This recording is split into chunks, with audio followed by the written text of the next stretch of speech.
Right. Hi, everyone. Welcome again to AuthorStory. I'm Alexander Lim, your host, and for this episode, I'm interviewing DJ Bodden, author of the book Black Fall. And for those of you following along who are interested, you can go over now to the Amazon link in the description below the video and check out or get a copy of the book. So, DJ, welcome to AuthorStory. It's fantastic having you with us as our guest. It is fantastic being here. Thanks for having me. Cool. So, DJ, tell us a little bit about yourself in the book. What's your author story? Well, that's actually pretty complicated, so Okay. I'll keep to the short version. All right. I was born in the Cayman Islands. I grew up in Monte Carlo, and then I spent most of my adult life in the United States in the military. I was a U.S. Marine and a helicopter pilot. Okay. And after that, after about 13 years in uniform, I decided it was time to get out, and I started working in a coffee company. So we actually buy and sell coffee all over the world, primarily in East Africa, and that's where I am in terms of a person. Now, about, let's say, 5/6 of the way through my last deployment in Afghanistan, I found myself with more time than tasks on my hands. So I started writing, and I put together probably a 300-page book in the space of 2 to 3 weeks, just to give you an idea of how focused and bored I was. And that book was absolutely horrible. I mean, really like pre-high school stuff. And it's not that I was a bad writer. I mean, I was one of those guys who always got straight A's in English classes. But the enormity of taking what is essentially an essay writing experience and converting that into a coherent text was just beyond me at that point. So I got an editor, and I spent a little money on it. It was actually a guy who was listed as the first editor Stephen King ever used, a guy called Michael Garrett. Really nice guy, really constructive, and he showed me all the things I was doing wrong.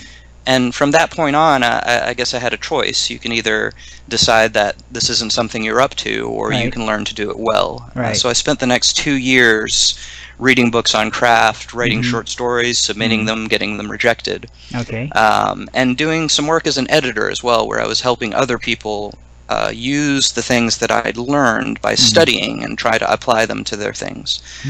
And at about the probably 1.5 to 2 year mark, I came across this concept for a story, and it had actually been written by someone else. He came with me with the premise, and he wanted me to help him develop it into a plot. And I kind of fell in love with it. And after I ended up taking his plot points and rewriting the entire outline, redesigning the characters, rebuilding the world, and turning it from what was supposed to be a middle grade book into something that I think young new adults and full adults will be able to appreciate. I realized I was so invested in this thing. I said, listen, man, will you let me just write this thing?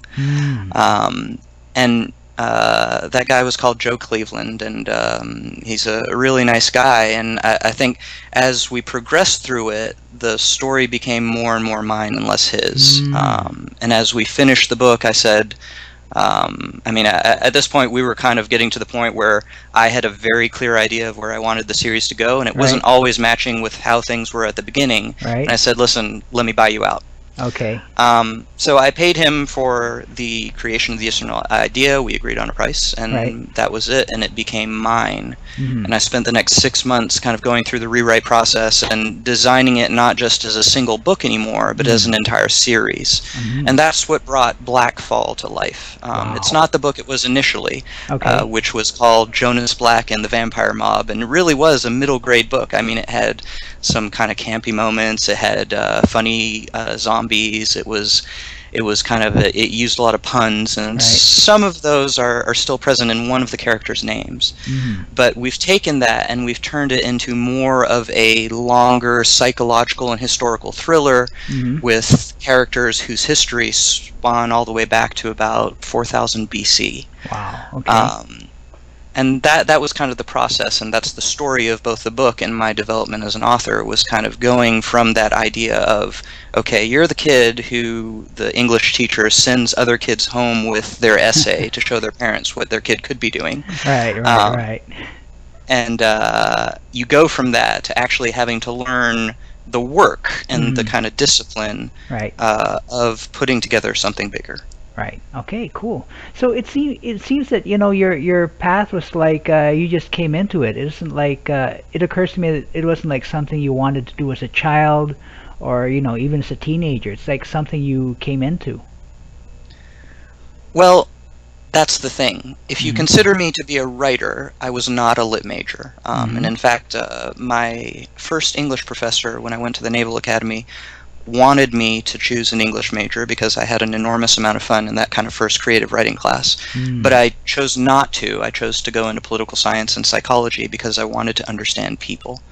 But if you consider what I'm doing today as being a storyteller and someone who is trying to affect people and change the way they look at the world, then I guess that's the main reason I left home in the first place. Because, and I remember this moment, I was 17, and I had gone through the French education system, which is very reliant on memorization and kind of set pathways. And I had this future spreading ahead of me as being a mid-level bureaucrat and eventually a manager, and then settling exactly where I was and not really accomplishing things that were worth telling people.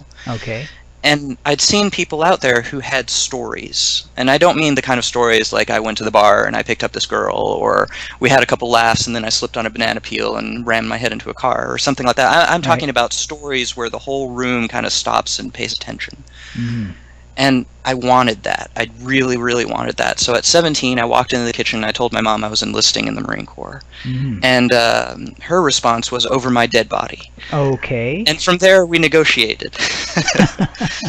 And I think I reached a point after, again, that 13 years of military experience, 9 years of it in the Marine Corps, 4 years at the Naval Academy, where I had the stories that I kind of lusted after as a kid, and now I needed to find a way to transmit them. And so going into writing was a natural evolution.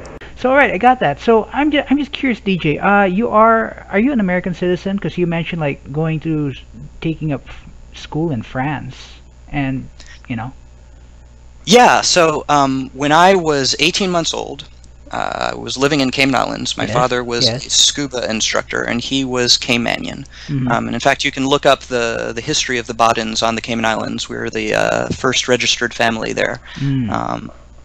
And my mother was American, and those were my two passports. I had the British Protectorate, which is Caymanian, and I had the American passport. And then my father drowned, which is very odd for a scuba instructor.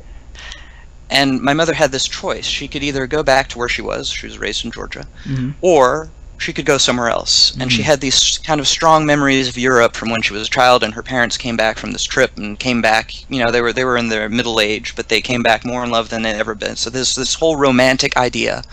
And so we went to France. Didn't speak a word of French, completely marooned out there. Within a couple months, this guy that she met who was supposed to buy an apartment for us has stolen all her money. And we're basically in this situation where she's going to have to call Daddy and ask him to bring her home. And she goes to this one last cocktail party in the U.S. Embassy. And someone listens to her story, and it's all very sad, but they kind of scratch their head and say, "Wait, listen a second. You've got 4 Irish grandparents. Why don't you have an Irish passport?" And at the time, that's all you really needed. You needed 4 Irish grandparents who had lived in Ireland for any period of time. And you could get an Irish passport, and therefore your child could get an Irish passport. And that's how my mother and I ended up being able to legally live in and work in Europe. And about a year after that, we moved to Monaco. I started school. I went through basically my entire academic career in French-speaking classes with English as part of the International Baccalaureate program. But I still had family in the U.S. In particular, I had one uncle who was a Marine. And, there's this thing about veterans where if you're not one of them, they don't talk to you. And they come back from overseas with all these cool boxes, and they've got these kind of stories that they don't tell you, and they've got these neat things that you look at them and you have no idea what they do. And it was always very mysterious to me. So when I was sitting there, realizing I was looking at a life without stories, and here was my uncle who had all these stories. I wanted that, and then I just kind of joined the Marine Corps, and that was what started it all. All right, cool. I asked because I doubt very much that you wouldn't be able to join the Marine Corps if you weren't an American citizen. Well, they do have a kind of work through your green card process, but it is less common, certainly. All right. Okay, cool.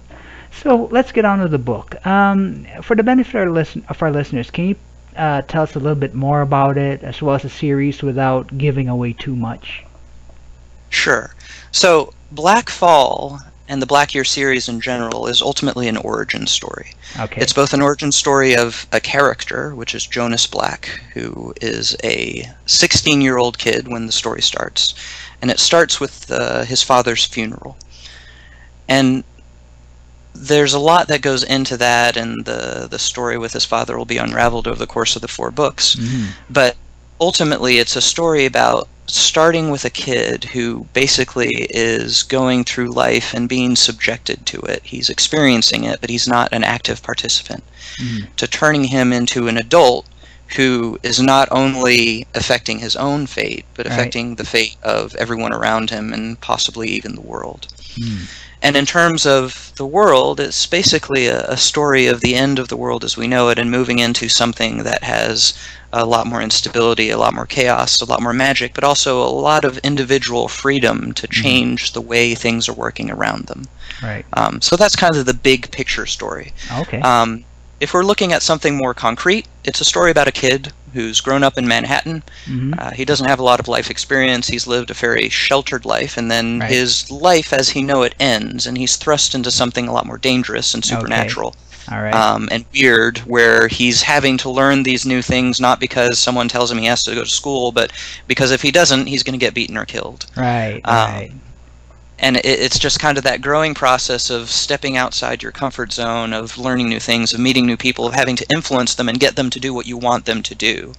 And maybe going through some things that you really wouldn't have chosen yourself if you had to, but maybe you grow from them. So that's really the point behind the book. Okay, cool. Interesting. Now, you mentioned that this isn't like totally your concept. I mean, you had this came from at least partially came from someone else, and then you kind of like made it your own. Is Jonas Black like your own character, or does this come from the other guy? Well, like I said, it started out with a bunch of names, and I've maintained most of the names. I think we negotiated on a couple of them overall because they were a little too punny. Right. But the character wasn't really existent. We had an outline of things that he was going to go through, but we didn't have anything about his personality, his history, his background, why he was going to do different things. Right. And probably about more like a third through the book, basically the outline took a complete course change. Okay. And we went through, again, a kind of comical training montage type of experience to really something that's more a breathless attempt to survive. And that is a large part of the book, is you should never be bored reading the Black series, because if I reached a point where I was bored, I cut that out. And you may feel like you're running a race from the beginning. I actually have some statistics on Amazon that show that most people read the first and second book in 2 days. It takes them 1 day to read the first one. They go around, buy the second one, and then they read that one in about a day. And they're not small books. I mean, they're 300 or more pages. Right. So it really has changed from something that was meant to be geared towards children to something that is an adult experience. Right. Okay. Cool. Got that. So, I mean, why vampires specifically? And I ask because you're a guy, and from what I know, all the vampire stories written of late were done by women. No surprise, I guess, given that seduction and eroticism are central elements of the vampire mythos. But why vampires? Hey, listen, it's a funny story, but half my best readers, the guys who keep coming back, who keep asking me about the next book, hate vampire novels. Okay. And so do I. I mean, they really do. And I remember I was sitting there, and my wife wanted me to go watch Twilight, and I was game. I mean, I'm game for everything, and I make her watch other movies, so I think that's fair. Okay. And I just remember that moment where Edward's skin starts sparkling.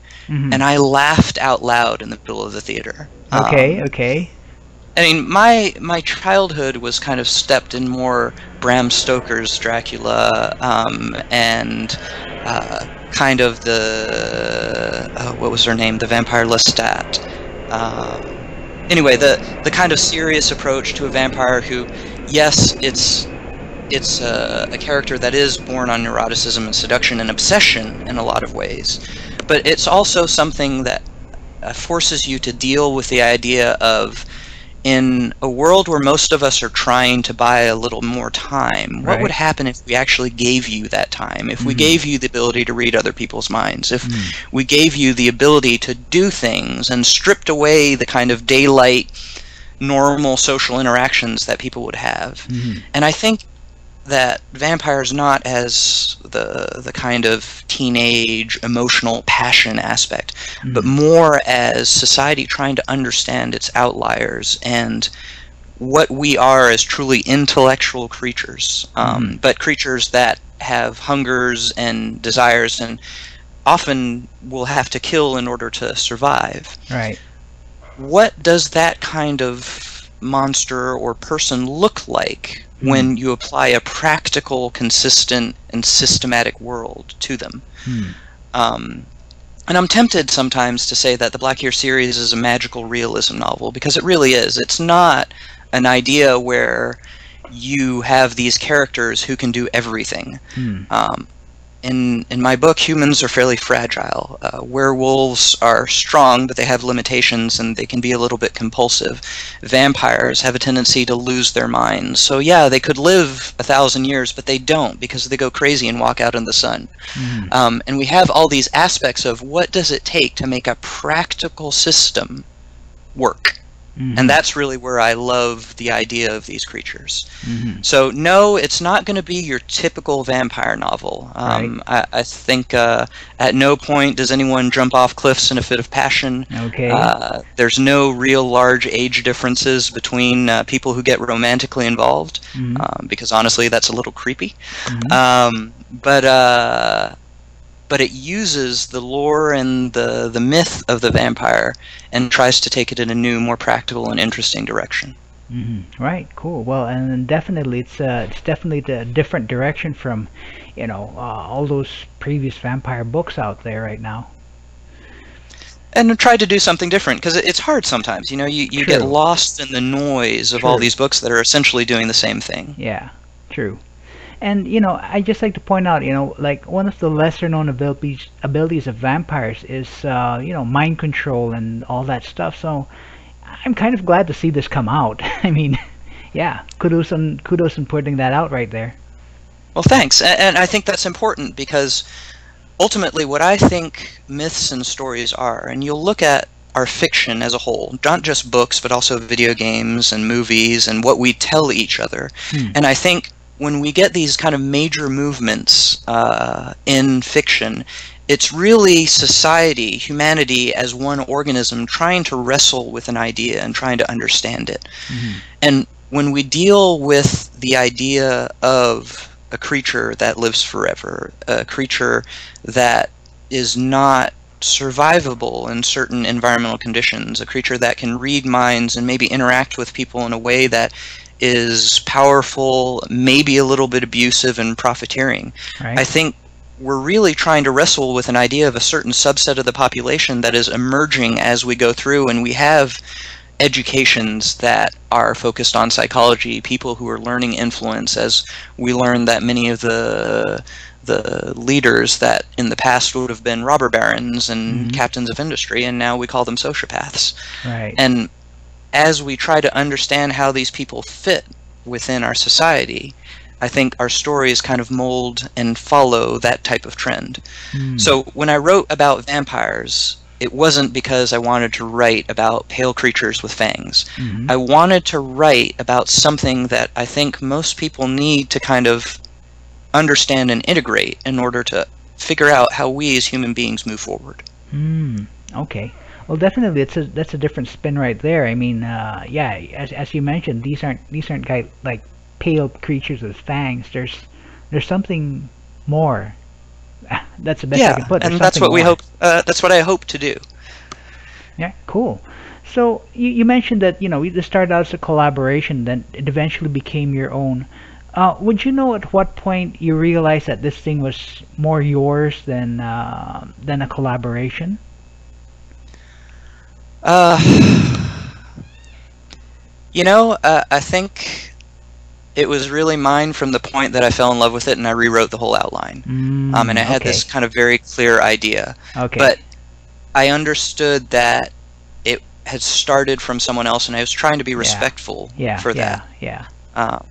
So I would take input, and I'd kind of use him as a sounding board. And the way we did it, and we actually wrote this in a contract, was I write, he comments, and then Mm-hmm. I get the final edit, and my final edit is final. Mm. Um, so as the story kind of started taking shape, I Mm-hmm. could sense that he was getting, I don't want to say resistant, but at least frustrated that his Right. original Right. idea was going away and mine was Right. kind of taking the fore. Right. Um, and we kind of, it was kind of funny because on the same day, we both kind of came to the conclusion that we need to separate on this. Okay. So he proposed, and I immediately agreed, and I just paid him the price he was asking for. Mm. So there was no argument. We were both kind of on the same page. We just went Mm. for it. Okay. Hey, that's great. I mean, rather than extended arguments and all that stuff, who does what? I mean, that's great that you made that agreement pretty quickly. At least you're both on the same page. Yeah, and I think he went on to write some other stuff. So, and All more right. power to him. And I hope he was able to kind of take his story and develop it to the fullest of what he wanted to do with it. Right. Okay. Cool. Well, the world that Jonas Black, well, the universe, the world that he moves around, it's pretty interesting, and so are the characters. How these characters, like say receptionist and spoiler alert, undead Doris, and Eve and Fangson and all these guys. You mentioned that some of these did come from your collaboration, but are the way these characters are presented, are they like all yours, your vision? So Doris is a great example. Mm-hmm. Doris is called Doris because she was called Doris in the original outline, and she was just Mm. supposed to be this kind of funny zombie who didn't have a tongue, who had a little trouble speaking, and it was a Mm. little bit of comic relief. Mm. And Doris, as she is now, is actually Doriz with a Z. Oh, And the okay. reason that is because the protagonist's mother is Hungarian. She's about Mm-hmm. 500 years old. Okay. And Hungarians spell the name Doris with a Z. I see. And I've gone through and filled in the backstory so Mm-hmm. that Doris is actually, and this is a little bit of a spoiler, but it won't ruin the book for you. Okay. Doris is actually this young ward that Alice brought up when she was going through the war-torn area of Hungary, and she Mm. left her in the care of a friend of hers who was Mm. called Elizabeth, which of Mm. course will turn out to be Elizabeth Bathory. Mm. And Doris was subjected to certain things, and if you know Elizabeth Bathory, she was called the Countess of Blood. Right. And she was famous for supposedly having bathed in the blood of 100 virgins, but Yes. really she was just more of a serial abuser and killer. Right. And I took all that history and I kind of created a real three-dimensional character out of it. So Doris is still called Doris, but the character Okay. she is now has nothing to do with who she was originally. Okay, cool. And I suppose all the other characters they developed similarly. I mean, they're not. You kind of like had the seed in the beginning, but these are not like the original concept of the characters as you originally thought of it. So no, the characters are a real reimagination. I mean, there's 1,000 or more hours of research that's gone into it. Mm. There's character sketches. There's this thing where authors go through and they paste together several pictures of model to get an idea of characters. And I Right. think I've more than tripled the original roster because again, Okay. this was supposed to be a book for kids, Right, and right, now it's really something more on the tier of the books I read as a kid, which right, were right. kind of the Pillars of the Earth, Tom Clancy's type stuff. So, Mhm. it's really something different than it was. All right, cool, fantastic. So it's definitely evolved then, and I suppose it's still evolving as the series progresses. Absolutely, it becomes more complex and more adult as it goes. So again, we start out with this kind of 16-year-old kid who's never really experienced the world, and you're kind of at the point where there's girlfriends, but there's no kissing and sex involved really, and you go through that change where he's exposed to more adult things like earning a salary, having to deal with people, having to have people under him, having to have a Right. more complex relationship. So there is a lot of change as things go forward, and then the series ends.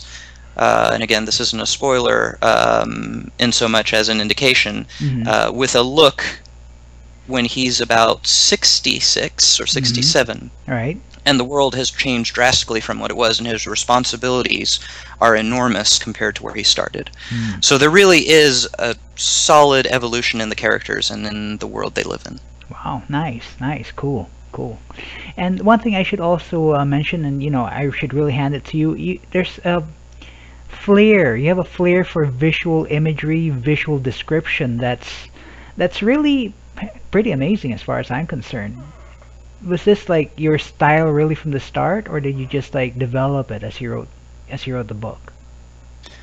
Well, listen, one of the things you learn reading French literature as a kid is to really hate setting. Okay. And what I try to do is put as little description in a book as possible while still putting the reader inside the character's shoes. And what that leads to is I don't spend a lot of time describing the pattern of a dress. But if it's important to know that a character dresses well, I'll go through and describe an outfit in detail. Right. If the way a character looks, I'm not going to rehash that 15 times, and I think it's more important that the reader know what they think that character should look like to match the personality that they have. Right. But I will tell you when that character blushes, when they cough, when they scratch the back of their neck, because I think it's important that we integrate this, not just the emotional side where I tell you this person's embarrassed or they're angry, but where you learn from yourself, from visual cues, what that person's doing and kind of decide, how does this person feel about me, the protagonist, because that's how you should be experiencing the book. Right. And definitely it seems to work pretty good. Well, I'm glad. All right. And like I said, one of my goals was that the reader never get bogged down. Right. You should be able to, if you have the time, read the thing from cover to cover without ever getting bored. Right. Definitely. Okay, so DJ, authors who write nonfiction books, and even those who write fiction books, they go on a journey as they do so. Like, they think one way about something before they start, and then they think another way about the same thing after they started. Has working on this book done that for you, or have you, like developed anything through the process of writing this book? Every single day. Nice. And I think it's important to know that the strongest points in the book are points where I've been walking down the street, and I, similarly to the creatures that are kind of the mainstay of the story, I tend to obsess about my stories. I will dream about them, I'll wake up and think about them, I'll write in a journal, I'll puzzle through them at work, I'll try to figure out how to integrate all these things. And the best parts of my book are points where, no kidding, I was walking down the street, and I'd already written this passage, and I realized this is not how the story needs to go. It needs to go this way, and I've teared up. Or just outright cried, because it was that important of a change to it. Wow. And reaching that kind of point where you've kind of swallowed the story and eaten it and processed it to the point where it's really something that's changing you as a person, and it provokes that emotional reaction, is obviously going to change how you approach things, it's going to change how you see things, and it makes you pay attention. It's kind of like I also write a blog on my website, and I usually use my walks through the city of Geneva or other places as kind of a prompt to it, and it forces me to take in the details, the little absurdities, and the funny little stories of people doing strange things that otherwise you'd kind of, maybe you'd notice them, maybe you wouldn't, but then you'd let them go. Right, cool. I got that. So, in the last, few minutes, I'll turn this over to you. In the last few minutes of this interview, are there like any words of wisdom you'd like to share to inspire our listeners? Hey, listen. If the Black Year series will teach you anything, it's that you should always approach things, if you have the time, as if you were doing them the first time. And that's important, and that's really central to the characters, is that you need to reject the assumptions that your upbringing, your life up to that point, have laid on a problem. And when you're presented with something new, treat it as something new. And don't be afraid to step outside of what would be considered standard or acceptable in order to solve things. And the second thing is, once you've figured out what needs to be done, do it. Because there's so much in life where you will sit there and regret not having done something, or thought, man, if I just thought to say that thing.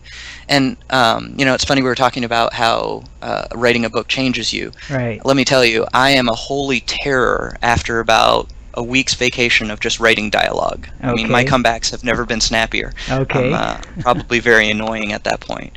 But it's the idea of, if you have this perfect line, say it. If you have this perfect action, do it. And if you want to run somewhere or jump over something or reach out and hold someone's hand, do it, because you'll never get another chance again, and all the worlds that could have existed in which you'd done that kind of daring thing will fade if you don't take that little risk. Right. So if there's one thing that you should take out of the Black Year series, is take the risk, do the thing. There will be consequences, but I think they're going to turn you into a person that you'll be more interested in talking about someday. Right, cool. Got that. Fantastic words right there. So our guest is author DJ Bodden. His book is Black Fall, and you can find his book at his website, djboddenauthor.com/books. That's djbodden author.com/books. So DJ, thank you again for your time. Thank you again for being on AuthorStory. It's a real privilege to have you with us as our guest. Thank you very much, Alex, for having me. Take care. Thanks. Yeah, certainly I will. And of course, for those of you listening, if you want to get DJ Bodden's book, Black Fall, you can get it right now by going to the Amazon link in the description below the video. And if you'd like to follow our author interviews on YouTube, it's as easy as clicking subscribe. So bye for now, everyone. I'll be back on AuthorStory next time with another inspiring author.